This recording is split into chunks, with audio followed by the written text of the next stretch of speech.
स्वागत है आप सभी का निवेश ज्ञान के इस महासंगम में, जो लेकर आया है आपके लिए 18 स्वदेश। और हमारा पहला घंटा जो है वो बीत चुका है, लेकिन फिर भी हम आपको बता रहे हैं कि 10 से 4 बजे तक लगातार जो है हम लेकर आए हैं आपके लिए खास पेशकश, जहां पर म्यूचुअल फंड इंडस्ट्री के दिग्गज हमारे साथ जुड़ रहे हैं। और अगला घंटा शुरू हो चुका है और अगले घंटे में हमारे साथ हैं खास मेहमान और नए मेहमान। तो चलिए इनसे आपको रूबरू करवाते हैं।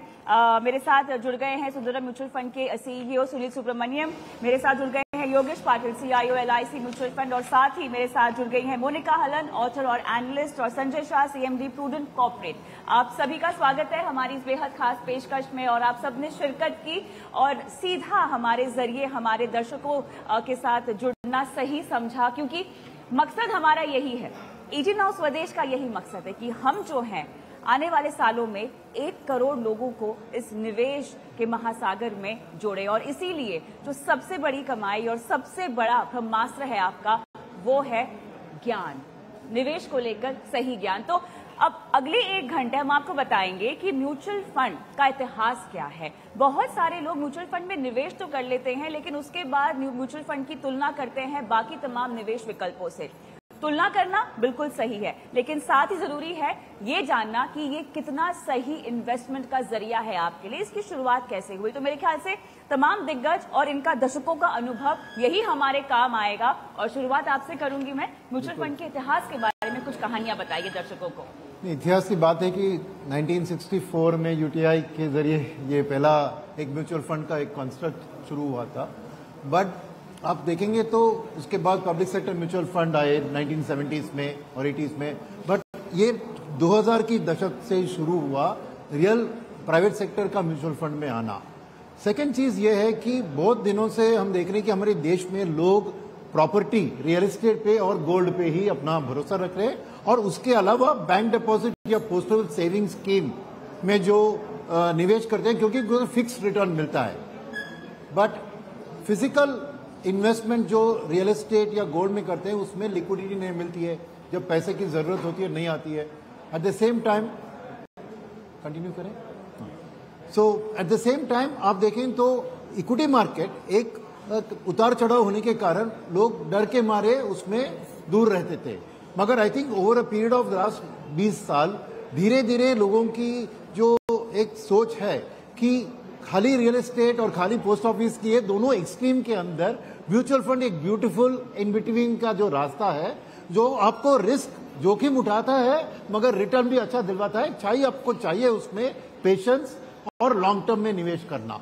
इसमें जरूरी बात यह है कि देश के लिए ये बहुत जरूरी है, क्योंकि हमारे देश में जैसे अमेरिका, यूके, ऐसे यूरोप में से देश देखे कि बुजुर्ग लोग जो रिटायर होते हैं उसके बाद हेल्थ केयर से लेकर पेंशन से लेकर गवर्नमेंट उनका ख्याल रखती है। मगर हमारे देश में पहले तो हम बच्चे के ऊपर अपना भरोसा रख रहे थे, अब तो बच्चे को भेज दिया अब्रॉड में, और अब रियलाइजेशन आ रहा है कि मेरी रिटायरमेंट के लिए मुझे खुद कमा के कुछ पैसा इकट्ठा करना है। तो ये जो एक change in the approach I है, और उसके साथ जुड़ी हुई है हमारी जो एज क्या एवरेज लॉन्गिविटी फैक्टर। पहले 42 साल तक था average life span of an Indian, आज वो 80 साल के करीब है।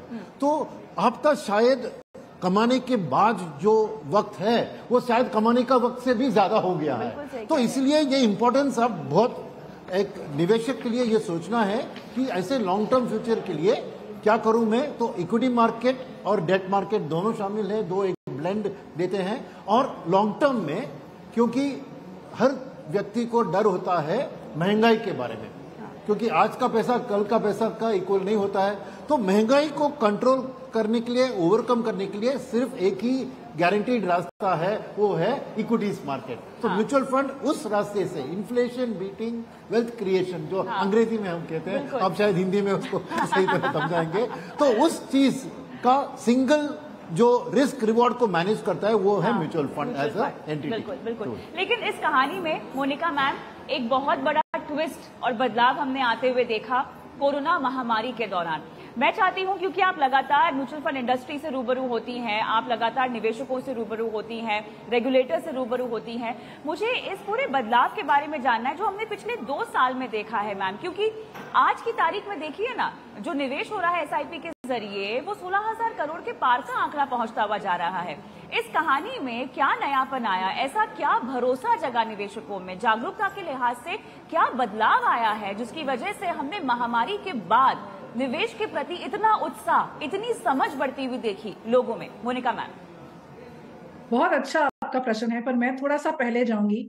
एक मार्केट को मैच्योर होने में दशकों लगते हैं, और जो भारत का म्यूचुअल फंड का मार्केट है उसकी जो फाउंडेशन रखी गई वो 96 में रखी गई, जब सेबी के रूल्स बने। और हम सबको ये याद रखना चाहिए कि वो रूल्स बने थे 1992 के स्टॉक स्कैम के बाद। तो जो पॉलिसी मेकर्स थे उनका ये मत था कि एक ऐसा हमको व्हीकल चाहिए, एक ऐसा वाहन चाहिए जो रिटेल जो निवेशक हैं, जो छोटे निवेशक हैं, उनका पैसा फ्रॉड से फ्री रहे। तो उसकी जो फाउंडेशंस बनी है 96 रेगुलेशन की, वो इस सोच से बनी है। और फिर जो अगले दशक रहे हैं उसमें हर जो नया सेबी का जो चेयरमैन आया है, चेयरपर्सन आए हैं, उन्होंने इस बात को आगे बढ़ाया है कि सबसे जो इम्पोर्टेंट बात है वो रिटेल निवेशक का भरोसा है। और इस तरह से रेगुलेशन चेंज हुआ है। पहले बहुत महंगा होता था, शायद लोगों को पता नहीं कि जब न्यू फंड ऑफर आता था तो उसमें से 6% जितना भी म्यूचुअल फंड कलेक्ट करता था, म्यूचुअल फंड कंपनी उसमें से निकाल सकती थी निवेशकों का पैसा मार्केटिंग कॉस्ट्स के लिए। तो 6% तो वो निकाल लेते थे, फिर ऊपर से फ्रंट लोड होता था 2.25% का, तो 8.5% तो आपका निवेश करते ही निकल जाता था। ये सारे जो म्यूचुअल फंड को कमाने के तरीके थे वो सेबी ने रोके इन्वेस्टर इंटरेस्ट में। कोरोना में ऐसे क्या हुआ, मुझे जो लगता है कि लोगों को एक बार सोचने का मौका मिला कि कहाँ पे निवेश करना चाहिए, निवेश की इंपॉर्टेंस पता चली। तो एक तो ये पता चला कि अगर पैसे नहीं होंगे तो हमारे पास 2-3 महीने का भी खर्चे करने के लिए इमरजेंसी फंड नहीं है, तो हमको कुछ निवेश करना शुरू करना चाहिए। तो मुझे लगता है एक सोचने का मौका मिल गया। और जब वो बाजार में जाके देखते हैं कि क्या क्या चीज उपलब्ध है निवेश के लिए, इंश्योरेंस के प्रोडक्ट्स हैं, रियल एस्टेट है, गोल्ड है, डायरेक्ट स्टॉक्स है, ट्रेडिंग है, उसमें से एक पार्ट म्यूचुअल फंड्स में भी गया है। और ये सही बात है कि उस समय में क्रिप्टो करेंसी में भी निवेश हुआ है, ट्रेडिंग में भी लोगों ने बहुत सारा कुछ शुरू किया है। रियल एस्टेट, गोल्ड में शायद इतना नहीं हुआ है, पर एक जब क्रिप्टो का बबल बर्स्ट हुआ तो ये भी शायद कविता समझ आया लोगों को कि जहां पे ज्यादा मुनाफे की उत्सुकता होती है शायद वहां पे ज्यादा फेलियर का भी चांस है। तो म्यूचुअल फंड एक ऐसा सेफ फ्रॉम फ्रॉड इंस्ट्रूमेंट सामने आया जिसमें निवेश करके आपको मार्केट रिस्क तो है, ये समझ में आया है निवेशकों को, पर कोई म्यूचुअल फंड आज तक किसी का पैसा लेके भागा नहीं है, उसमें फ्रॉड नहीं हुआ है जिसके निवेशक का पैसा या तो फ्री, या तो मारा गया हो या कोई लेके भाग गया हो। तो आई थिंक ये जो कॉन्फिडेंस बिल्डिंग है 96 से जो उसका सिलसिला शुरू हुआ है, इस समय जाके वो मैच्योर हुआ है। तो इस समय हम इसको एक क्रैक ओपन पॉइंट कहते हैं कि किसी भी इंडस्ट्री के लिए, वो इतने दशकों के बाद मुझे अब दिखना शुरू हुआ है जब म्यूचुअल फंड, SIP, आप कहीं भी बाहर जाएं तो जो आसपास की बात हो रही होती है उसमें निवेश का ये SIP किसने किया, कितना किया, ये अब सुनने में आना बहुत कॉमन हो गया है। तो अब ये डाइनिंग टेबल की कॉन्वर्सेशन पे आ गया है, जो कि एक दशक पहले तक नहीं था कविता।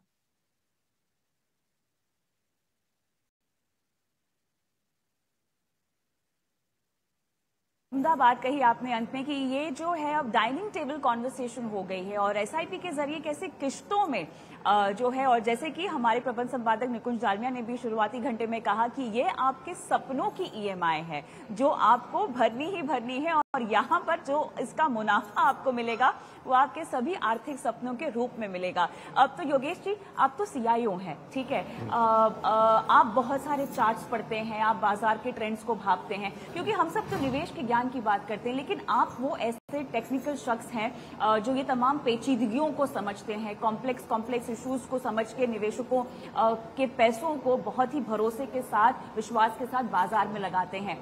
SIP, क्योंकि लोग कॉन्सेप्ट तो समझते हैं लेकिन बाजार में हल्का से भी उतार चढ़ाव आ जाए ना तो डर जाते हैं। और अपनी एसआईपी रोक देते हैं, निवेश करना बंद कर देते हैं। और जब बाजार अच्छा कर रहा होता है तो उनको लगता है कि उनका मौका छूट गया और तब वो अपने निवेश की शुरुआत भी करना चाहते हैं। तो आप बतौर सीआईओ हमको ये समझाइए कि किस तरह से एक तो आप बाजार को पढ़ते हैं, ठीक है, क्या क्या पेचीदगियां होती हैं, और कैसे अगर आप लगातार एसआईपी कर रहे हैं, जो कि हो सकता है बहुत लोगों के लिए एक बोरिंग प्रक्रिया हो, लेकिन फायदा जरूर मिलेगा। जी जी, आपने बिल्कुल सही कहा कि अगर आप देखेंगे इन्फ्लेशन को बीट करने के लिए आपको इक्विटी मार्केट चाहिए, मतलब इन्फ्लेशन भगाए पैसा बनाए। हाँ। इक्विटी मार्केट ही ऐसा है जहां पे इन्फ्लेशन बीट कर सकते हो। कैसे? वही तो अभी ना इक्विटी मार्केट को डायरेक्टली प्ले करना हर किसी की बस की बात नहीं है। तो mutual fund is a refined mutual funds को रिफाइंड कर देता है पूरे प्रोसेस को, या फिर इक्विटी मार्केट की वॉलेटिलिटी को रिड्यूस कर देता है, जिससे इस कंट्रोल फॉर्म में कोई भी इन्वेस्टर उसको इन्वेस्ट कर सकता है, लमसम या एसआईपी। लमसम में यू कैरी सम रिस्क कि एक मान लो अगर शॉर्ट टर्म मार्केट नीचे आ जाए, बट एसआईपी एक ऐसा डिसिप्लिन है जिसके द्वारा काफी सारी वॉलेटिलिटी अगर आप उसको खत्म कर सकते हैं स्लोली। और आप अगर आप देखेंगे काफी सारी जो मिस्टेक्स जो होती है ना मार्केट को टाइमिंग करने में या इमीडिएट इन्वेस्ट करने में ज्यादा होती है, लेकिन आप कंटिन्यूस बेसिस पे it is like a yoga. आप योगा रोज करते हैं तो आपको रोज बेनिफिट मिला। तो ऐसा नहीं कि योगा से होगा, वैसे एसआईपी से ही होगा। बिल्कुल ऑलमोस्ट वैसा ही है, जैसे कहते हैं ना health is wealth and wealth is also health, too है। तो स्लोली अगर आप एसआईपी करेंगे तो आपको स्ट्रेस नहीं आएगा, डे टू डे मार्केट से वॉलेटिलिटी नहीं रहेंगे, आप और आएंगे। और हिस्ट्री में टैलेंट से ज्यादा, नॉलेज से ज्यादा, टाइम से ज्यादा पैसा बना हुआ है। इफ यू मोर पेशेंस, समय कम है। और पेशेंस कब होता है आदमी? जब वॉलेटिलिटी कम होती है। जब कोई आदमी अपना 100 रुपए लगाता है, एक दिन देखता है 90 रुपए हो गया तो डर जाता है, बेच देता है। लेकिन कोई आदमी 100 रुपए लगाता है, जैसे एसआईपी में इन्वेस्ट कर रहा है, तो 1 रुपए कम होता है, 50 रुपए कम होता है, उसको इतना फर्क नहीं पड़ता। तो वॉलेटिलिटी की वजह से वो कंटिन्यूसली इन्वेस्ट करता जाता है। और एक तरह से I am not saying passive investment, but definitely भरोसा करता है कि चलो ठीक है, एटलीस्ट डाउन साइड प्रोडक्ट है, वॉलेटिलिटी कम है, तो is a more of a control vehicle. And mutual fund is the only industry where जहाँ पे रेगुलेटर भी बहुत स्ट्रिक्ट है, और the only difference is labeling नहीं है बराबर, क्योंकि रेगुलेटर सबके सेम नहीं है। कि जिस प्रोडक्ट पे अगर आप देखेंगे कि कोई लिखा नहीं है तो सब उसको लगता है उसमें है नहीं ऐसा। अगर किसी सिगरेट पैकेट पे अगर नहीं लिखा है cigarette smoking is not injurious, तो इसका मतलब वो सिगरेट इंजूरियस नहीं, ऐसा नहीं है, ऐसा नहीं है, वो लेबलिंग नहीं हुई। तो only difference is other financial product and mutual fund में द म्यूचुअल फंड है all label, all kind of labelling, every kind of risk. So when you read, जब आप पढ़ते हो तो आपको लगता है अरे ये भी रिस्क है, ये भी रिस्क है, बट वो सारे रिस्क सभी फाइनेंशियल्स में होते हैं। काफी सारे बैंक्स, काफी सारे फाइनेंशियल का सब जगह होते हैं, लेकिन कोई पता नहीं है, या तो उसको स्लो मूविंग रिटर्न या इन्फ्लेशन का रिस्क है, या फिर इसको कैपिटल प्रोटेक्शन वॉट एवर कोई तो रिस्क है जो हाईलाइट नहीं किया गया। तो म्यूचुअल फंड उन सभी चीज को रिफाइन कर देता है। एंड ऑब्वियसली हिस्ट्री देखेंगे 20 ईयर्स की, 10 ईयर्स की, आपने देखा होगा कि एटलीस्ट एसआईपी इन्वेस्टर तो खुश है। Large part 80% of the SIP investors are very happy, वो बिल्कुल सही कंपेयर टू अदर्स। तो मेरा यह मानना है कि एसआईपी द बेस्ट है, म्यूचुअल फंड बेस्ट है कि नहीं है वो मैं ही नहीं बोलूंगा, वो इन्वेस्टर कॉल है। लेकिन स्लोली अगर आप हिस्ट्री देखेंगे तो एसआईपी लुक्स टू बेट। बिल्कुल। मैं सुनील सर के पास आऊंगी क्योंकि यहाँ पर ये बहुत बोलना चाहते हैं, मुस्कुरा भी रहे हैं मन, लेकिन उससे पहले मुझे संजय सर से एक टेक लेना होगा, उनसे अभी तक बातचीत नहीं हुई है। संजय सर, थोड़ा इसी बात को आगे बढ़ाते हुए, क्योंकि एक ऐसा प्रोडक्ट है म्यूचुअल फंड जहां पर देखिए आप जिस भी तरह की जोखिम की क्षमता रखते हो, आप जिस भी उम्र के निवेशक हो, आपके पास हर तरह के प्रोडक्ट मौजूद हैं। बहुत ही सरल तरह का ये निवेश का विकल्प है, और एसआईपी के जरिए अगर आप निवेश करते हैं तो ये और भी सरल और भी आसान और आपको सफल निवेशक भी बनाता है। लेकिन जो कहानी हम छोटे मझोले शहरों में उभरती हुई देख रहे हैं निवेश को लेकर, भले ही एसआईपी के जरिए निवेश को लेकर या म्यूचुअल फंड्स को निवेश को लेकर, क्योंकि अब जो है छोटे शहरों में जो एयूएम आ रहा है म्यूचुअल फंड हाउसेस में, वो बढ़ता हुआ दिखाई दे रहा है। अगर हम एक दशक की तुलना भी करना चाहे तो लगातार जो भागीदारी है वो बढ़ती हुई दिखाई दे रही है, और अलग अलग उम्र के निवेशक हैं जो छोटे शहरों में जागरूक हो रहे हैं, म्यूचुअल फंड्स की ओर बढ़ रहे हैं। आप देश के बहुत जाने माने डिस्ट्रीब्यूटर्स हैं, आपकी पकड़ देश के कई सारे छोटे मझोले इलाकों में है, बड़े इलाकों के अलावा। मुझे ये बताइए, जब हम B30 की बात करते हैं, एक तो ये बता दीजिए हमें कि छोटे शहरों की बात करते हैं, B30 का क्या महत्व है? थोड़ा सा टेक्निकल है, दर्शक जो आपको सुन रहे होंगे, समझ रहे होंगे, उनको आसान भाषा में बताइएगा। और साथ ही कैसे छोटे शहरों में अब न सिर्फ डिस्ट्रीब्यूटर्स, म्यूचुअल फंड, रेगुलेटर, बल्कि निवेशकों, और खासतौर से ये कहना चाहूंगी कि देश के जो नए अमीर है ना, वो छोटे शहरों में मिलते हुए दिखाई दे रहे हैं। बताइए। एक तो सबसे पहले मैं आपकी ये जो इनिशिएटिव के लिए बहुत ही सराहना कर देना चाहूंगा, क्योंकि आपने बहुत ही अच्छा इनिशिएटिव लिया है और आप 1 करोड़ लोगों को जो पहुंचना चाहते हैं, शायद मेरा मानना है उसका सबसे बड़ा बेनिफिट इंडिया के रिटेल इन्वेस्टर्स को ही होगा।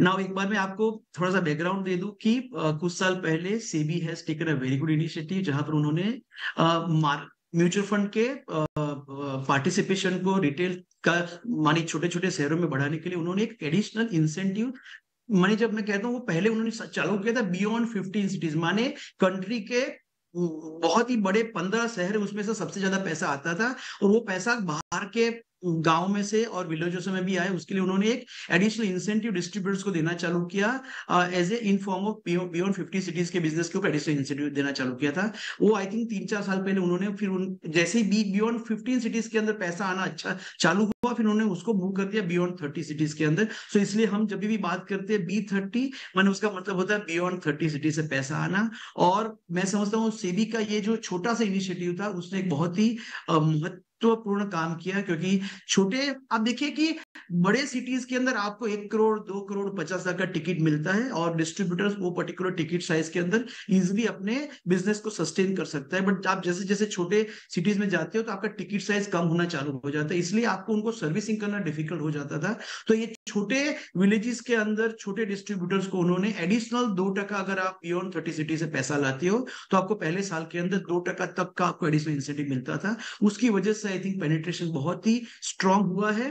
और आप देखो तो मैं समझता हूं कि एंटायर कंट्री के अंदर जो एक इन्वेस्टमेंट कल्ट उभर के आया है प्री कोविड पोस्ट कोविड की जो हम बात करें उसके अंदर, ये आपका पूरा Jan Dhan Aadhaar evolution, smartphone evolution, और बंदा छोटा हो या बड़ा हो सबके लिए सब चीजें आई थिंक अवेलेबल थी आपके स्मार्टफोन के अंदर। सो मेरा मानना है कि आप लोग, regulator and the media has created huge role, जहां पे एक म्यूचुअल फंड और एक SIP को बहुत ही अच्छी तरीके से हमने प्रोजेक्ट किया और हमारा जो 20-25 साल का हिस्ट्री बन चुका था, राइट, बिकॉज 20-25 साल के अंदर हिस्टोरिकल रिटर्न भी बहुत ही अच्छे थे, कंसिस्टेंसी का था। आई थिंक सहूलियत बहुत इजी थी, on the click of the button आपका अकाउंट खुल जाता था, on the click of the button आप इन्वेस्ट कर पाते थे। तो ये सारी चीजों को अगर आप देखोगे तो आई थिंक बियॉन्ड 30 सिटीज से पैसा आना बहुत ही अच्छी तरीके से चालू हुआ है। और मेरा मानना है कि नॉर्मली कुछ चेंजेस जो आते हैं वो स्ट्रक्चरल चेंजेस आते हैं और आपका एक बार एक्सपीरियंस अच्छा हो जाता है तो वर्ड ऑफ माउथ पब्लिसिटी, आपका खुद का एक्सपीरियंस, आप खुद SIP का अमाउंट बढ़ाना चालू करते हो,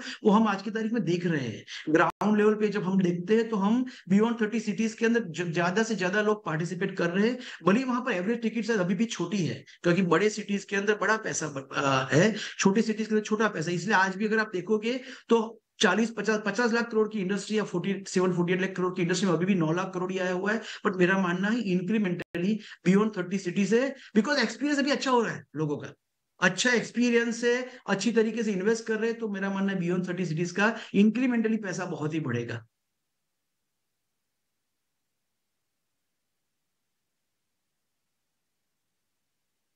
चलिए, यहाँ पर B30 सिटीज को लेकर चर्चा हमें और भी जारी रखनी है, लेकिन जो चर्चा है, चर्चा का अगला पड़ाव हम फोकस करने वाले हैं छोटे शहरों यानी B30 टाउन्स की ओर, जहां पर हम देख रहे हैं कि निवेश और खासतौर से म्यूचुअल फंड के जरिए निवेश को लेकर जागरूकता बढ़ी है। सुनील सर के साथ मुझे सवाल जवाब करना है, लेकिन मैं आऊं आपके पास उससे पहले हमने एक डेटा एकत्रित किया है जो संजय भी ब्रेक से पहले बता रहे थे, किस तरह से निवेश बढ़ा है, भले ही छोटे रकम का हो लेकिन जागरूकता बढ़ी है। उसी को लेकर एक डेटा आपके सामने रखते हैं, चलिए।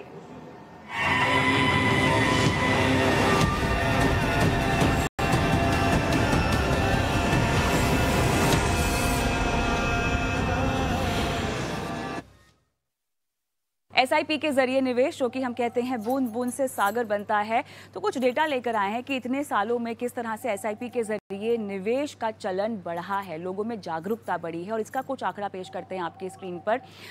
2017 से अगर हम देखें तो इनफ्लो जो है आप देख सकते हैं किस तरह से बढ़ा है। 2017 से लेके मार्च 2020 तक, जहां पर 17 में लगभग 4335 करोड़ का इनफ्लो था, वो बढ़कर 8641 करोड़ का हो गया है। इसी डेटा को हम आगे बढ़ाते हैं क्योंकि पैंडेमिक के दौरान, महामारी के दौरान हमने देखा है कि लोगों में निवेश को लेकर जागरूकता बढ़ी है और ये बात हम सबको पता है। और उसके बाद आप देखिए कितनी तीव्रता से जो है इनफ्लो एसआईपी के जरिए जो निवेश है उसमें बढ़त आती हुई दिखाई दी है। मार्च 2021 जहां पर 9182 करोड़ का इनफ्लो दिखाई दिया है, सितंबर 2023 में आप देखिए यही आंकड़ा है 16,000 करोड़ के पार पहुंच गया है। यही बात इस बात को बताती है, समझाती है किस तरह से लोगों ने निवेश का महत्व समझा है और एसआईपी का महत्व समझा है।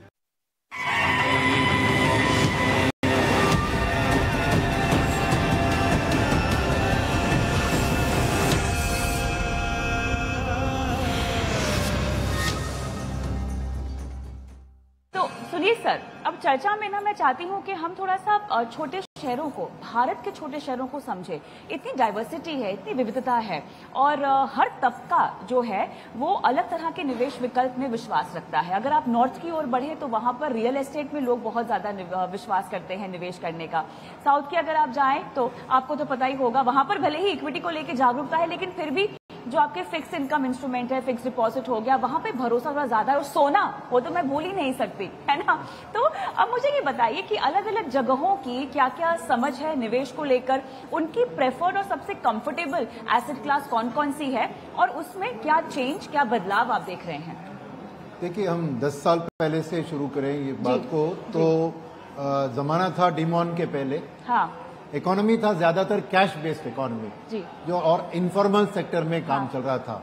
तो कैश बेस्ड इकोनॉमी में पैसा निवेश करने के लिए रियल एस्टेट और गोल्ड सबसे सही अच्छी मौके है, क्योंकि कैश लेके आप जाके कुछ गहने खरीद सकते हैं या कोई लैंड भी खरीद सकते हैं। तो ज्यादातर सोच उसमें थी।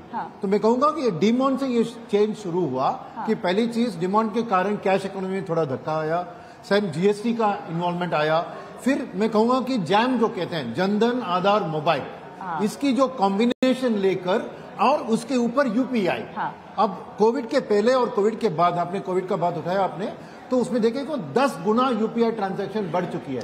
आज एक चाय वाले से लेकर एक सब्जी मंडी में आप यूपीआई के थ्रू पे करते हैं। तो इसमें खास चीज क्या है कि वो बैंक अकाउंट में चला जाता है। तो पूरा का पूरा पैसा जो कैश में रहता था आज वो बैंकिंग सिस्टम की ओर आ रहा है। वो पहली चेंज जो स्मॉल इंडिया में हो रही है।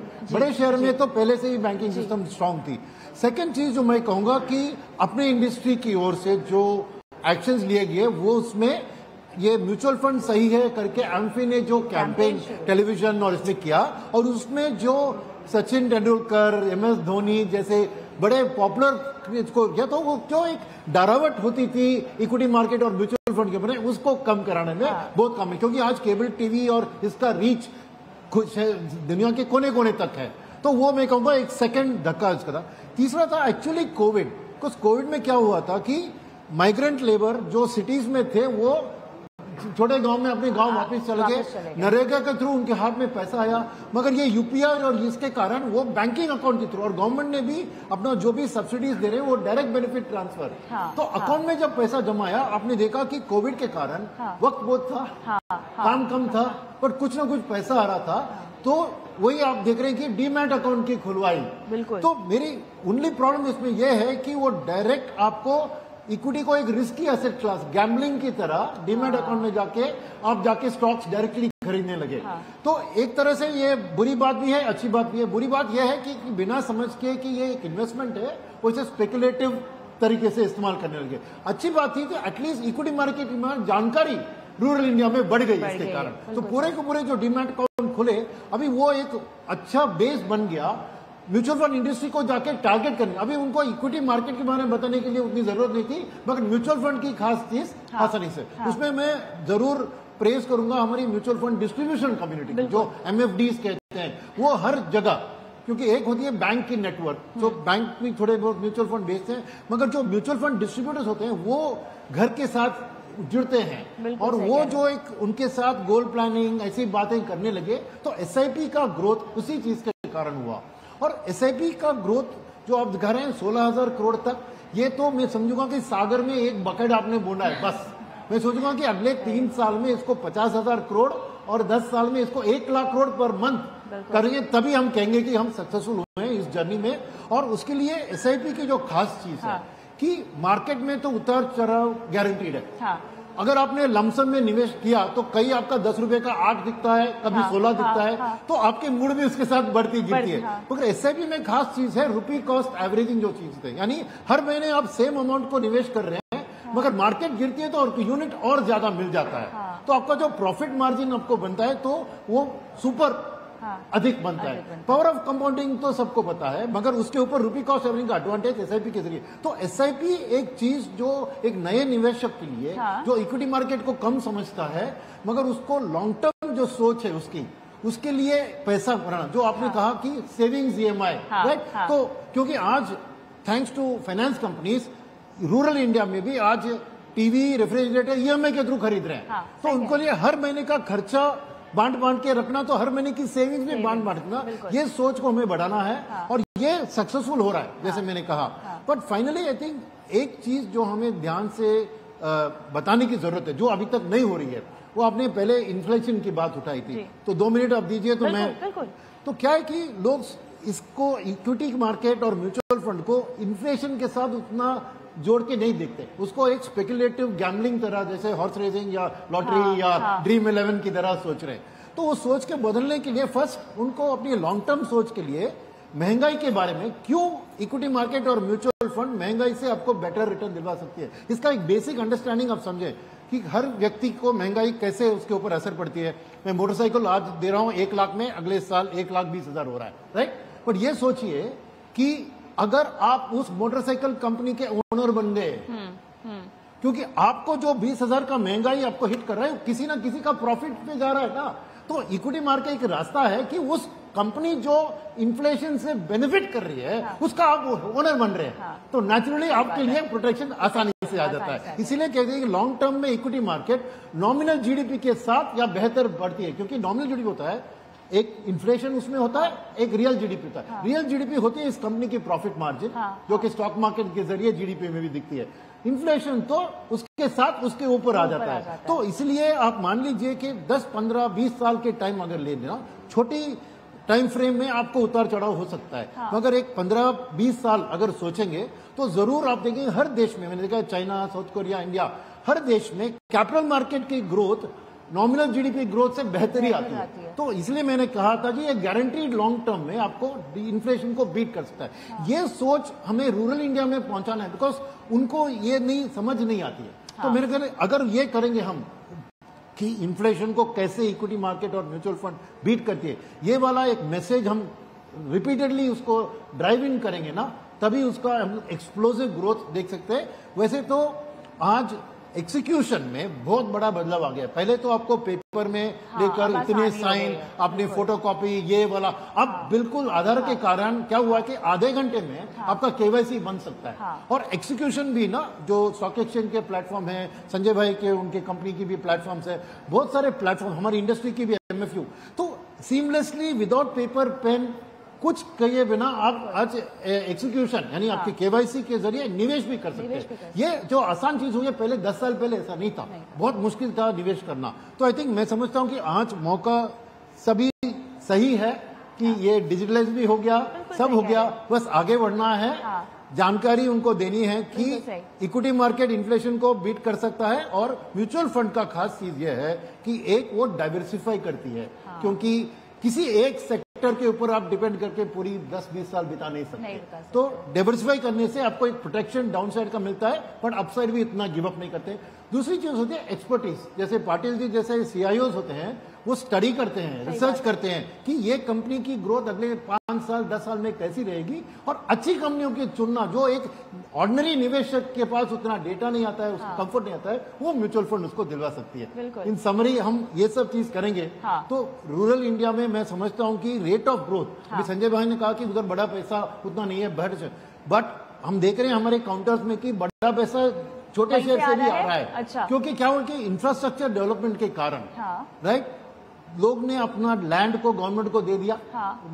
रेलवे रोड के लिए, तो वो पैसा उनके बैंक अकाउंट में भरपूर आ रहा है। आज करोड़पति कुछ नहीं है इन रूरल इंडिया, तो पैसा बहुत उधर भी पड़ा है। क्या है कि प्रॉपर्टी से उनका सोच को हटाकर हमारे म्यूचुअल फंड उसको बिल्कुल, बहुत खूबसूरती से आपने पूरा मामला सामने रखा और समझाया कि कहां कहां जटिलताएं थी निवेश को लेकर छोटे शहरों में, जो कि अब आसान की जा रही है। मोनिका मैम, आपने कई सारी किताबें लिखी हैं इस पूरे मुद्दे में और लगातार आप रेगुलेटर को भी गाइड करती आई हैं, और आप जब ट्रैवल भी करती हैं, क्योंकि आप विदेशी बाजारों को भी इतना पढ़ती हैं, आप एक एनालिस्ट भी हैं। मुझे ये बताइए कि भारत जिस तरह से छोटे शहरों में आगे बढ़ रहा है और जिस तरह की जटिलताएं, जो चैलेंजेस थे डिजिटल क्रांति को लेकर, सोशल मीडिया के इस बूम को लेकर जो आसानी हुई है, इसके बीच भी वो क्या क्या रिजिडनेस है जो शायद इंडस्ट्री को झेलनी पड़ सकती है, वो ऐसी कौन कौन सी मानसिकताएं हैं जो मेरे ख्याल से आगे एक थोड़ा सा चैलेंज क्रिएट कर सकती है? वो है वो ग्रीड की, और उसके लिए रेगुलेटर या एएमसीज या डिस्ट्रीब्यूटर्स शायद बहुत कम कर सकते हैं। जो हमने क्रिप्टो की कहानी देखी, वो एक सिर्फ एक ग्रीड की कहानी थी, जो उनको लग रहा था कि कुछ ऐसी चीज है जिससे पैसा हमारा डबल ट्रिपल क्वाड्रुपल हो रहा है। उनको इस बात की समझ नहीं थी कि ये डिजिटल टोकन है, इसमें अंडरलाइंग एसेट कुछ नहीं है। जब आप स्टॉक खरीदते हैं, उसका अंडरलाइंग एसेट एक कंपनी होती है जो गुड सर्विसेज बनाती है। आप जब डेट प्रोडक्ट्स में निवेश करते हैं, अंडरलाइंग एक बॉन्ड होता है जिसमें एक क्रेडिटर और एक डेटर होता है, और उसकी वैल्यू के ऊपर पूरा उसका जो फंडामेंटल्स हैं वो चलते हैं। क्रिप्टो करेंसी एक ऐसी चीज है जिसमें अंडरलाइंग एसेट कुछ नहीं है, उसकी क्योंकि डिमांड है इसलिए उसकी प्राइस है। तो सबसे बड़ी जो मुझे लगता है एक मानसिकता है कि कम समय में पैसे कैसे बनाएं, और ये हम देखते हैं जो इतने सारे फिन इन्फ्लुएंसर्स जो ट्रेडिंग में लोगों को एनकरेज करते हैं, वो कहते हैं कि कुछ ही एक साल में पैसा डबल, इतना ट्रेडिंग करके मैंने ये घर खरीद लिया, ये गाड़ी खरीद ली। तो वो उस बटन को दबा रहे हैं जो कि कम समय में बिना कुछ किए बहुत सारा पैसा इकट्ठा करने की जो इच्छा होती है वो हर एक में होती है। पर आई थिंक एक जो मैच्योर निवेशक है, जो संभला हुआ निवेशक है, वो ये समझ जाता है कि जिसको इकोनॉमिस्ट कहते हैं there is no free lunch, मतलब मुफ्त में कुछ चीज नहीं आती है। आपको अगर निवेश करना है, उसके आपको फल चाहिए तो लॉन्ग टर्म में ही आते हैं। अगर शॉर्ट टर्म में आ रहे हैं तो आपने लॉटरी टिकट जैसे मानो खरीद लिया हो और उसका आपको फल मिला है। लॉटरी तो किसी की भी खुल सकती है, पर जो फर्क एक निवेशक में और एक ट्रेडर में है, उसका फर्क जानना अगर जो डिस्ट्रीब्यूटर्स हैं और एम्फी के जरिए अगर इस चीज का फर्क सामने आ जाए कि आप निवेशक हो या आप ट्रेडर हो या स्पेक्युलेटर हो, और मेरा मानना है कि इन तीनों में से कोई भी ऊपर या नीचे नहीं है, आपको ये चुनना है कि आप कौन हो। अगर आप ट्रेडर हो तो आपका जो प्रॉफिट्स है या जो आपका रिजल्ट है वो बहुत फर्क होगा। सेबी का एक पेपर आया था जिसमें ये उन्होंने डेटा एनालाइज करके ये बताया है कि 90% लोग का लॉस होता है डे ट्रेडिंग में। जो लॉसेस है वो 90% of the people make losses. तो मतलब प्रॉफिट्स किसको जा रहे हैं? सिर्फ थोड़े से लोग हैं, 10% जो लोग प्रॉफिट्स बना पा रहे हैं। तो ये आप जो निवेशक है, मुझे लगता है सबसे बड़ा इस समय जो लर्निंग होगा वो निवेशकों का होगा। मेरे हिसाब से मार्केट तैयार है, सेबी के रूल्स दुनिया के सबसे स्ट्रिक्ट हैं, सबसे अच्छे हैं निवेशकों की सेफ्टी के लिए और फैसिलिटेशन के लिए। जो एसेट मैनेजमेंट कंपनीज है उन्होंने भी जिस तरह के प्रोडक्ट्स मार्केट में लाए हैं, कुछ की तो 20-25 साल की इस समय हमको हिस्ट्री दिख जाती है, और डिस्ट्रीब्यूटर्स और प्लानर्स हैं जिन्होंने रिटेल आउटरीच किया है। मुझे लगता है ये जो सेल्स साइड है वो सब तैयार है इस समय। इस समय जो आउटरीच है वो निवेशकों के लिए है कि आप डिसाइड करें आपको क्या चाहिए, और आपको अपने जो निवेश के पैसे हैं उसमें से कितना प्रतिशत एक सधे हुए नियमित और सेफ तरीके से निवेश करना है और कितना प्रतिशत आपको जुआ खेलना है। तो हम चाहते हैं कि लोग जुआ ना खेलें, बट लॉन्ग टर्म निवेश की तरफ ज्यादा आए। तो ये कुछ चीजें हैं जो मेरे हिसाब से एक निवेशक के ऊपर अब निर्भर है। और दूसरी चीज कविता ये है कि हमारा जो मार्केट है वो फ्रेगमेंटेड है। जैसे म्यूचुअल फंड्स सेबी के अंदर आते हैं, जो इंश्योरेंस प्रोडक्ट्स हैं वो IRDA के अंदर आते हैं, और जो कुछ सेल्स स्टाफ हैं वो RBI के अंदर आते हैं रेगुलेशन में। अब जो इंश्योरेंस में यूलिप प्रोडक्ट है वो एक तरह से म्यूचुअल फंड है with a small crust of insurance. थोड़ा सा भाग आपका प्रीमियम का निवेश में जाता है और बाकी आपका प्रीमियम में जाता है और बाकी निवेश होता है। अब यूलिप और म्यूचुअल फंड के रूल्स बहुत अलग हैं। एक ही प्रोडक्ट है ऑलमोस्ट, और उसके जो बेंचमार्क रूल्स हैं या कैटेगरी रूल्स हैं या जो जिस तरह से इंडस्ट्री चलाई जाती है वो बहुत ही फर्क है। उसमें इंसेंटिव्स भी फर्क है। म्यूचुअल फंड में फ्रंट लोड 0 है, मतलब आपने 100 रुपए निवेश किया है तो 100 रुपया minus the tax which goes to the government 0.005। पर डिस्ट्रीब्यूटर या AMC को पैसा नहीं मिलता है। यूलिप में जो कमीशन है वो जाता है कंपनी को और एजेंट को। तो ये इसको हम मार्केट आर्बिट्राज कहते हैं कि एक सिमिलर प्रोडक्ट है, पर एक तरफ है मार्केट में एक प्रोडक्ट जिसमें आपको जो एजेंट है उसको पैसा मिल रहा है बेचने का, और दूसरी तरफ एक प्रोडक्ट है जो ट्रेल कमीशन पे चल रहा है। तो ये कुछ रिंकल्स हैं मार्केट के डिजाइन में भारत में, और उसमें शायद एक अकेला रेगुलेटर कुछ नहीं कर सकता है, AMCs या डिस्ट्रीब्यूटर्स नहीं कर सकते हैं। ये पॉलिसी डिसीजन है, ये मिनिस्ट्री ऑफ फाइनेंस को सॉल्व करना पड़ेगा। काफी दशकों से कुछ पॉलिसी मेकर्स, एनालिस्ट पीछे पड़े हुए हैं मिनिस्ट्री ऑफ फाइनेंस के कि इसको आप क्यों नहीं सुलझाते हैं, ये मार्केट को हार्म करता है, निवेशकों को कंफ्यूज करता है, इसको प्लीज सॉल्व करें। तो मेरे हिसाब से ये दो मोटे मोटे बड़ी चीजें हैं, इसको सॉल्व करेंगे तो शायद जो गति है फाइनेंशियलाइजेशन की वो और बढ़ेगी। कविता।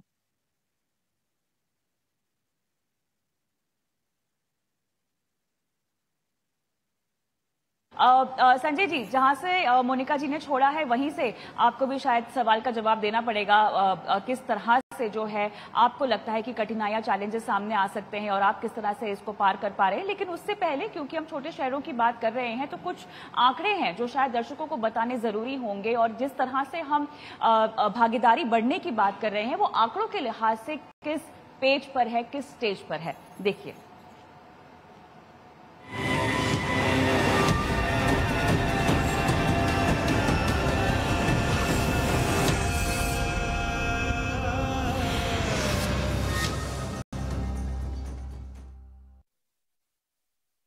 चलिए बताते हैं कि छोटे शहरों में किस तरह से निवेश को लेकर जागरूकता बढ़ रही है, और ये बात जो है कुछ आंकड़ों के जरिए आपको समझाने की कोशिश करते हैं। तमाम दिग्गज तो हमारे साथ बैठे ही हैं जो इस पर और प्रकाश डालेंगे। लेकिन आप देखिए किस तरह से जो म्यूचुअल फंड्स का AUM है वो B30 जो कि हम छोटे मझौले शहरों की बात कर रहे हैं उनमें बढ़ता हुआ दिखाई दिया है। 2019 में जहाँ पर यह आंकड़ा लगभग 16% का था, अगर आप AUM देखें तो लगभग 3.91 लाख करोड़ के आसपास का है 2019 में। वही आंकड़ा 2021 में अगर आप देखें तो बढ़ा है और 5.36 लाख करोड़ और लगभग 17% तक का रेशियो जो है B30 छोटे शहरों में से आता हुआ दिखाई दे रहा है। और ऐसा नहीं है कि बड़े शहरों में निवेश नहीं हो रहा है, वहां पर भी इजाफा हुआ है। 2019 के मुकाबले 2021 में आप देखिए तो लगभग 26 लाख करोड़ का आंकड़ा आता हुआ दिखाई दिया है। लेकिन इस कहानी में किस तरह से बदलाव आया है ये भी समझना बहुत ज़रूरी है, और इसी को लेकर हम ये म्यूचुअल फंड महाकुंभ भी कर रहे हैं। आप देखिए किस तरह से 2023 में जो हम देख रहे हैं 38 लाख करोड़ का आंकड़ा है AUM का, T30 की जहां पर बात हो रही है, वही अगर हम B30 की बात करें तो यहां पर किस तरह से इजाफा हुआ है और लगभग 7.86 लाख करोड़ तक का AUM जो है म्यूचुअल फंड्स का B30 में से दर्ज होता हुआ दिखाई दे रहा है। तो धीरे धीरे हम देख रहे हैं छोटे मझौले शहरों में जहां पर न सिर्फ फंड हाउसेस का फोकस है, रेगुलेटर का भी फोकस है, एम्फी का भी फोकस है, और यहां पर निवेशकों में उतनी जागरूकता पाने की इच्छा भी है, दिलचस्पी भी है, इक्विटी बाजार को समझने की भी इच्छा है, मंशा है, और यही बात इन आंकड़ों के जरिए जो है वो सिद्ध होती हुई दिखाई दे रही है। चलिए चर्चा में फिर से जुड़ते हैं।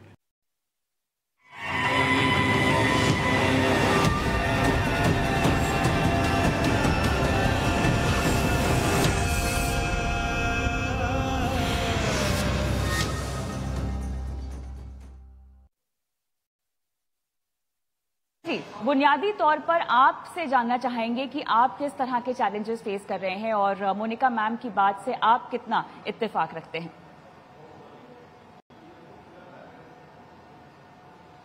देखिए, आई थिंक बहुत एक्सटेंट तक मैं एक बात तो कहूंगा कि लास्ट 4-5 साल के अंदर कस्टमर का ऑनबोर्डिंग प्रोसेस जो बहुत इजी हो चुका है, इसलिए लोगों तक पहुंचना आई थिंक सबसे बड़ी दिक्कत आज की तारीख में मेरा मानना है म्यूचुअल फंड इंडस्ट्री के ग्रोथ के लिए इन्वेस्टमेंट प्रोसेस इजी हो चुकी है, बट लोगों को उन तक पहुंच के उनको समझाना पड़ेगा कि म्यूचुअल फंड आपके लिए क्यों सही है और आप क्यों इन्वेस्ट करें इसके अंदर, ताकि ये प्रोडक्ट आपके हर एक ऑब्जेक्टिव के लिए सही है। तो मेरा मानना है आज की तारीख में इंडस्ट्री में करीबन 1.25 लाख डिस्ट्रीब्यूटर्स हैं ऑन द ग्राउंड। ये नंबर जैसे म्यूचुअल फंड या एमफी भी मानती है कि ये नंबर को हमें बढ़ाना पड़ेगा, जो आज की तारीख में 1.25 लाख है उसको 10 लाख तक ले जाना पड़ेगा। तो ये आई थिंक बहुत ही ज्यादा जरूरियात है। अगर यहाँ से हमें ये म्यूचुअल फंड इंडस्ट्री को सिग्निफिकेंट ग्रोथ देना हो तो number of advisors, distributors on the ground number को हमें यहाँ से करीबन 7-8 गुना बढ़ाना पड़ेगा, पहली बात।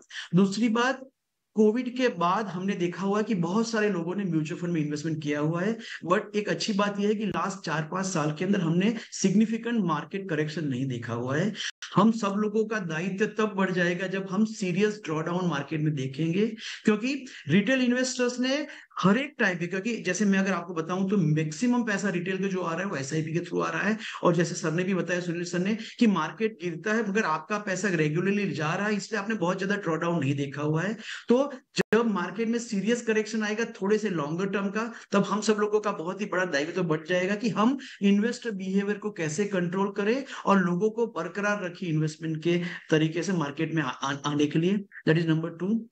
नंबर 3, मेरा मानना है कि आज भी लोगों ने इन्वेस्टमेंट चालू किया है डेफिनेटली, बट अभी भी वो लोग रिटर्न को नहीं समझते हैं। एब्सोल्यूट रिटर्न, सीएजी रिटर्न, दो चीजें बहुत ही इंपॉर्टेंट है। सो एक बहुत ही इंपॉर्टेंट रिक्वायरमेंट ये है कि हम फाइनेंशियल एजुकेशन को लोगों के करिकुलम तक ले जाए और उनको बताए कि भैया आप कैसे इन्वेस्ट करें, आपके सेविंग्स और इन्वेस्टमेंट में क्या डिफरेंस है और आपको क्यों लॉन्ग टर्म करना चाहिए। ये अगर आपके जगन के अंदर आप एजुकेशन के थ्रू अगर उनको समझाओगे तो मेरा मानना है कि लॉन्ग टर्म ट्रेंड चेंज आएगा इन्वेस्टमेंट के अंदर।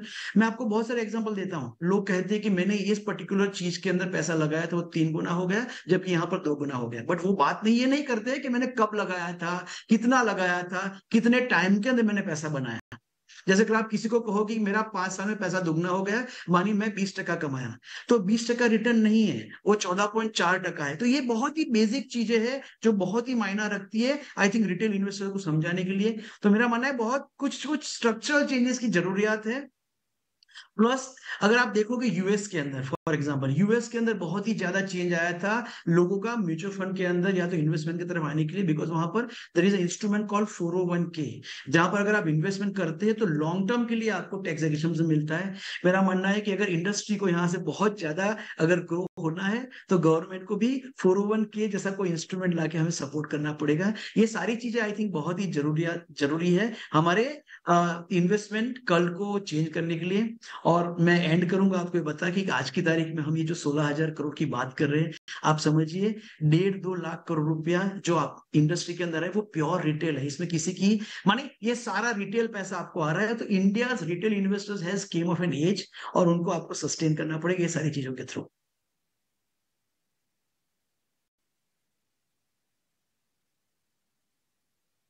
योगेश जी, छोटे शहरों में जो हमारे दर्शक आपको इस वक्त देख रहे हैं, उन्हें आप किस तरह से निवेश की जो तमाम बातें हम अभी कर ही रहे हैं, बहुत सारे कॉन्सेप्ट्स को हम सिंप्लीफाई कर बताने की कोशिश कर रहे हैं, उन्हें आप किस तरह से डायरेक्टली कहेंगे कि आप म्यूचुअल फंड के जरिए आइए और महंगाई को मात देने वाली कमाई जो कि बहुत जरूरी होती है उसे आप पा सकते हैं? जी, जैसे कि सुनील सर ने कहा कि कैश इकोनॉमी में कैश था और कैश ट्रांसफर नहीं हो पा रहा था किसी रीजन से, बट डिजिटलाइजेशन की वजह से कुछ हद तक पहुंच गए अपन लोग जनधन बैंक अकाउंट से थ्रू, या जैसे बैंकिंग में आया या डिजिटलाइजेशन या कन्वीनियंस मिली आपको ट्रेडिंग में या म्यूचुअल फंड इन्वेस्टमेंट में, तो कुछ जो लोग आ गए हैं, बट आज भी पूरी अवेयरनेस नहीं है। बिल्कुल सही कह, जैसे मोनिका जी ने कहा कि कई लोग जो है देखते इज ए स्पेकुलेशन, बेसिकली एक जुआ करने की कोशिश करते हैं, लेकिन निवेशक को ये देखना चाहिए कि उनमें से लॉटरी का टिकट रोज निकलता है, बट लेकिन उसमें से सबसे रिच लोग कोई नहीं होते। आप देखेंगे हर सिटी में रिच लोग नहीं होते, लॉटरी वाले नहीं होते, तो वो अप्रोच गलत है। कि वो एक दिन सही जाएंगे, 2 दिन गलत जाएंगे। तो SIP जैसे मैंने कि पहले बोला कि वो स्टेप बाय स्टेप इन्वेस्टमेंट है, और धीरे धीरे चलेंगे और बाद में ऑटोमेटिक कंपाउंडिंग इफेक्ट से आप पैसा बनाएंगे। तो यहाँ जो ये पेशेंस वाला जो वो है एंगल, वो थोड़ा सा वो भी जरूरी है। खाली ज्ञान से काम नहीं होगा। हाँ। एक सेल्फ एक्सपीरियंस और एक पेशेंस दोनों बहुत जरूरी है। हाँ। तो ये दोनों निवेशकों को ये भी समझना पड़ेगा, और निवेशकों को ये देखना है कि 10 साल में मैंने कैसा, दूसरों ने कैसा बनाया SIP में पैसा। और रही बात इक्विटी और इन्फ्लेशन, देखिए इन्फ्लेशन को मात देने के लिए हमेशा इक्विटी ही है, उसके अलावा दूसरा रीजन नहीं है। क्योंकि इन्फ्लेशन को अगर आप देखेंगे डेट इंस्ट्रूमेंट नहीं पे कर सकते। इक्विटी में क्या है, there are business where you can actually have some bargaining power and there will be no liquidity in the stocks basically beyond after that inflation. तो हमेशा इक्विटी का पोर्शन ऑलवेज भारी पड़ेगा। तो ये अगर आप देखेंगे 10 साल का, जैसे सुनील सर ने भी कहा है कि नॉमिनल GDP के इक्वल रिटर्न मिलता है, जो कि आधा इन्फ्लेशन और आधा नॉर्मल GDP होता है ग्रुप का। तो ये हिस्ट्री देख के समझ में आ रहा है कि डेफिनेटली इन्फ्लेशन को इजीली बीट किया है। और अगर SIP के थ्रू करेंगे तो आपका रिस्क भी कम रहेगा और अच्छे से ढंग से इन्फ्लेशन को बीट कर पाएंगे। क्योंकि आप पैसा जहां भी रखेंगे उसका वैल्यू कम ही होता जाएगा कि महंगाई की वजह से कोई भी चीज में। और जैसे हमने डीमॉन और GST के बाद देखा कि कुछ एसेट क्लास है उनका एक्चुअली, मैं ये बोलूंगा कि अभी जो जेन्युइन कंज्यूमर आ रहा है, इतना ही बोलूंगा मैं कि कंज्यूमर एकदम जेन्युइन आ रहा है अभी कोई किसी को होल्डिंग नहीं करना है उसमें, या इन्वेस्टमेंट नहीं करना है। तो उसके वजह से भी एक इक्विटी में आप देखेंगे कि 2018-19 के बाद से एक अट्रैक्शन आया म्यूचुअल फंड में कि एटलीस्ट यहाँ ग्रोथ दिख रहा है और मेरा पैसा स्टक नहीं हो रहा है। सो नाउ ओवरऑल इंडिया मतलब directly indirectly got a message कि which asset class is more important for us, and because of the convenience factor, especially digitalization, reach, and thanks to mutual fund education, so this will एक combined चीज है। Equity market में support मिल रहा है, plus आपको new folio numbers आ रहे हैं, तो एक नया कस्टमर ऑन बोर्ड होता जा रहा है। और जैसे SIP is like a reversible, continuous basis पे बढ़ ही रहा है, एंड ये रुकेगा भी नहीं, क्योंकि more and more people joining this club. And जो भी क्लब में है एटलीस्ट 99% लोग तो खुश है अगर 3 साल का व्यू लेते हो, तो इसलिए कोई उसको बंद नहीं करेगा अनलेस अनटिल इसको पर्सनली कुछ हो। तो हिस्ट्री देखते हुए टेक्निकली देखेंगे या फंडामेंटली देखेंगे तो इक्विटी एक ही है जो इसको बीट कर रहा है। बिल्कुल बिल्कुल। तो इवेंचुअली, और एक दूसरा जो ये भी पार्ट है कि ओवरऑल इंडियंस का अगर आप देखेंगे कि वेल्थ मैनेजमेंट जो लार्ज पार्ट इक्विटी हार्डली 2-3% होता है। जैसे उनका real estate, fix deposit, gold, उसके सामने इक्विटी कम है। तो इक्विटी बजाय इक्विटी में ज्यादा पैसा बनाने के इक्विटी अलोकेशन जो बहुत बड़ा मैटर करता है ओवरऑल वेल्थ पे। तो इसी मानसिकता को बदलने की भी हमारी कोशिश है, और मेरे ख्याल से इस घंटे की समाप्ति की ओर हम बढ़ चुके हैं। और इस घंटे का नाम हमने ब्रह्मास्त्र रखा है। ब्रह्मास्त्र इसलिए रखा है क्योंकि म्यूचुअल फंड एक ऐसा जरिया है, ऐसा ब्रह्मास्त्र है जिसके जरिए आप, जैसे कि हमारे पैनलिस्ट कह ही रहे हैं, आगे बढ़ सकते हैं अपनी आर्थिक जिंदगी में। तो सभी पैनलिस्टों से मैं ये सवाल पूछने वाली हूं कि म्यूचुअल फंड उनके लिए ब्रह्मास्त्र क्यों है और कैसे है? सुनील सर। मेरे लिए म्यूचुअल फंड इसलिए ब्रह्मास्त्र है क्योंकि हमारी देश की उन्नति का पूरा फायदा उठाने का एक ही रास्ता है, वो इक्विटी म्यूचुअल फंड के जरिए है। Okay. और उसमें आपको डबल एडवांटेज यहां से आती है कि आज पूरी दुनिया जान चुकी है कि इंडिया की उन्नति गारंटीड है, अच्छी चल रही है। तो बाहर वाले का पैसा यानी FIS की पैसा जो आती है हमारे मार्केट में, हाँ। वो हमारा रिटर्न को और भी बढ़ाती है कि ना ही हम अपने आप खूबसूरत है, बाहर वाले के आंखों में भी हम खूबसूरत है, फायदा बग हम ही को मिलने वाला है। बहुत खूब। मोनिका मैम, आप क्यों समझती हैं म्यूचुअल फंड को ब्रह्मास्त्र? पर्सनली लाइफ के लिए इम्पोर्टेंट है और काम करता है, क्योंकि ऐसा एक इमेज है कि एक पेड़ लगा दिया है और उस पेड़ के जो फ्रूट्स होते हैं वो आप निकाल सकते हैं, पेड़ को नहीं उखाड़ते हैं। म्यूचुअल फंड को पूरा कभी रिडीम नहीं करते हैं, और जब जरूरत होती है उसको फोरकास्ट करके जितना चाहिए उसमें से निकाल सकते हैं और बाकी पैसा बढ़ता रहता है। पर उसके लिए बहुत जरूरी है कि आप शुरुआत ठीक करें, फंडामेंटल्स ठीक रखें, अपने एसेट एलोकेशन करें, और उसके बाद जो आप पेड़ लगाएंगे, जिस आप में आप निवेश करेंगे, वो आप ऐसे, मेरे लिए लाइफ टाइम फंड्स होते हैं, बिना वजह उनको रिडीम नहीं करते हैं और वो चलते ही रहते हैं।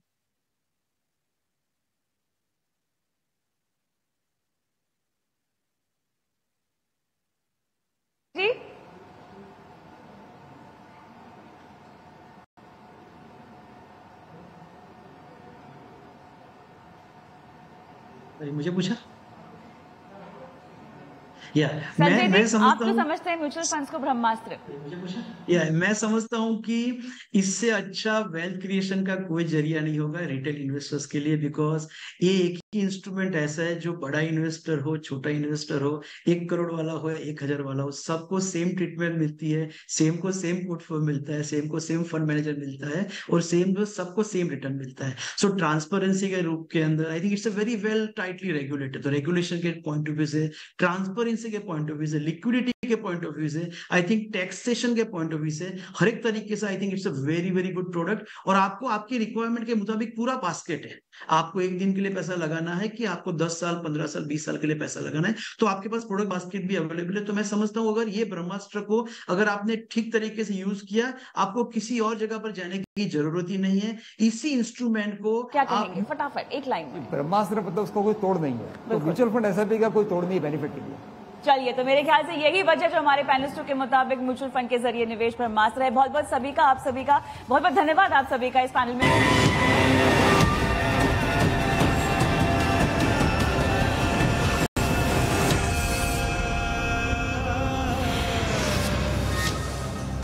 मैं एक्सिस